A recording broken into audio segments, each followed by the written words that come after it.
Salut à tous, c'est Alain, j'espère. Avant de commencer, petit rappel de notre émission qui sera en live le lundi 23 décembre. On parlera du Ballon d'Or et du 11 de légende de l'année 2010 à 2020. Mais ce soir, c'est débrief d'un match incroyable. Avec moi ce soir, Julien, Salut. Maxence Bonsoir. et Florent. Bonsoir tout le monde.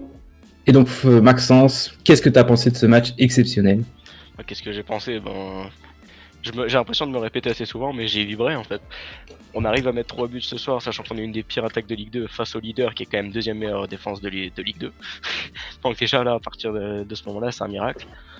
Ensuite, il y a eu 2 cartons rouges qui viennent un petit peu entacher le match, mais bon, en soi, c'est pas... Vu la performance collective derrière, franchement, on réagit bien au premier carton rouge qu'on prend.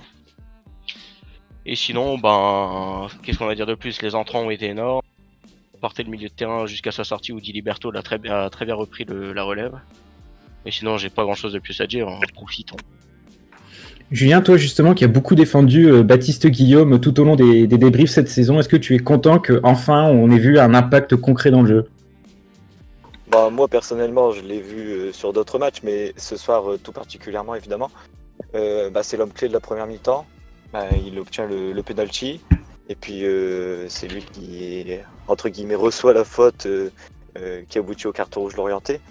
Mais voilà, il n'y a pas de hasard, il est dans le jeu. Et puis son physique laisse penser que c'est pas un joueur rapide, mais c'est un joueur méga rapide. Et quand il est lancé pour arriver dans les 30 derniers mètres, il est inarrêtable. Après, forcément, c'est à partir de l'entrée de la surface où c'est plus difficile. Mais c'est un joueur extrêmement important et je l'ai toujours dit, donc content qu'il confirme. Donc à noter ce soir encore une défense incroyable, Eltim Spano et Kufo encore un match très abouti. Mais surtout, Florent, est-ce que tu trouves pas que cette victoire, c'est avant tout grâce à Jérôme Prior? Ouais, donc déjà, avant de prendre la parole, j'ai envie de faire un petit hommage à Stanislas. Voilà, il y a une minute de silence magnifique aujourd'hui. Et les 3-0 sont pour lui, je pense. Voilà. Après, voilà, Prior, comme d'hab, il a peut-être pas grand-chose à faire. Peut-être j'exagère, j'en sais rien. Mais voilà, il fait les choses bien, il fait les choses propres. Et puis voilà, je pense qu'il ne sauve pas le match. Si, il nous sauve le match, mais voilà, il fait des arrêts décisifs au bon moment. Et bon, voilà, comme d'hab, on s'est régalé. Maxence, encore un match incroyable de Teddy Chevalier, mais moi, pas ce qui m'inquiète, mais ce qui me frappe quand même, c'est la Chevalier de dépendance de notre attaque. C'est simple, Chevalier, c'est 9 buts, et tout le reste de l'équipe, tous les autres joueurs qui ont marqué n'ont marqué qu'un seul but. Est-ce que ça fait plaisir, parce que franchement, il le mérite, vu comment il se donne, mais on se dit, si jamais il se blesse, ça peut faire mal, quoi. Déjà, oui, il le mérite. Mettre 9 buts sur une première partie de saison, c'est pas forcément donné à tout le monde. Après, une Chevalier dépendance, actuellement, je dirais que oui, mais en même temps, on n'a jamais vu vraiment sur plusieurs matchs que ça donnerait sans Teddy Chevalier. Peut-être que Baptiste Guillaume aurait plus d'espace pour jouer seul en point, peut-être que voici, peut-être que voilà. Mais au final, oui, actuellement, Teddy Chevalier, on est actuellement dépendant. Mais je pense pas forcément que ce soit une mauvaise chose. Pour l'instant, du moins. Florent, qu'est-ce que tu as pensé de la gestion par Olivier Guégan de l'expulsion? Parce que comme il y a eu l'expulsion du Lorientais en même temps, c'était un peu un coup de poker tactique entre les deux coachs, comment ils vont réorganiser leur équipe à la mi-temps. Et Guégan, il a décidé en fait de pas trop changer son équipe. Il a fait rentrer personne. Et toi, est-ce que tu as pensé que c'était une bonne gestion?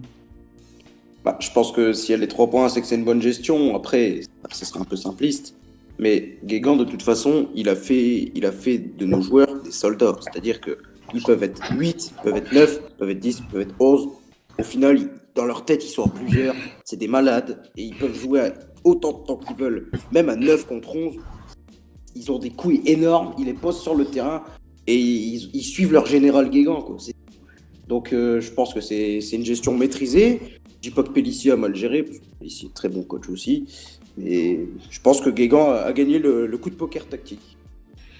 Et Julien, on en parlait un peu en avant débrief, ça fait un peu mal au cœur dans une soirée si incroyable d'en parler, mais Masson qui sort à la 70e et qui se retourne vers le COP en le regardant, en l'applaudissant. Est-ce que tu penses que c'était le dernier match de Masson à Valenciennes? Moi je n'ai pas d'infos, mais personnellement je penche plutôt pour le oui. En tout cas, s'il y a un joueur qui va partir, c'est celui dont il y a le plus de probabilité. En tout cas, ce serait une énorme erreur de le laisser partir, sans le remplacer en tout cas par un joueur de même qualité. Il a été énorme aujourd'hui dans ses transmissions, dans sa combativité. Et puis là, en plus, on l'a encore plus vu après l'expulsion de d'Almeida, parce qu'au final, on n'est pas resté longtemps en infériorité numérique, mais quand on l'a été, on n'a quasiment pas vu la différence, et il a tenu le milieu à lui tout seul avant d'être supplé, et bien supplé par le cher Diliberto qui m'a impressionné ce soir. Bon voilà, pour repartir sur une touche un peu plus positive, on vous a demandé dans la question débrief, on n'a pas voulu se prendre la tête, juste de faire votre déclaration d'amour à cette équipe. Alors Stéphane Fugaldi, bravo à Guégan, à son staff. Laurent, supporter lensois, qui veut voir Priant en et or. C'est sûr qu'un gardien avec plus de 2 neurones, ça peut servir. Dia 1963 qui dit 2020 sera peut-être une grande année. Florent, j'ai pleuré de joie ce soir. Bordel que c'est beau, vous êtes les meilleurs. Merci Guégan et le staff. Camille Prieur Esparno, je vous choisirai pour défendre un château. Quelle muraille. El Paquito, VFC, on t'aime. Mathias, nique la trêve. Oui, c'est une déclaration. C'est vrai que la trêve pourrait nous faire mal, mais bon, on verra. Marceau, adoptez-moi, sérieux SVP, je vous aime. Kuruko, cette équipe est tellement plaisante à regarder jouer. Continuez les gars, vous pouvez réaliser de grandes choses. Tous les joueurs, je vous aime tous. Vians, Valenciennes a bien mérité de la patrie. Et enfin, Mika 59400. Bravo le fou du village, tu as tapé 3 fois. Et donc, Maxence, je sais plus qui nous parlait de ça, c'était Mathias, nique la trêve. Toi, je sais que tu es un des plus optimistes de la bande. Qu'est-ce que tu vois pour le VFC en 2020 ?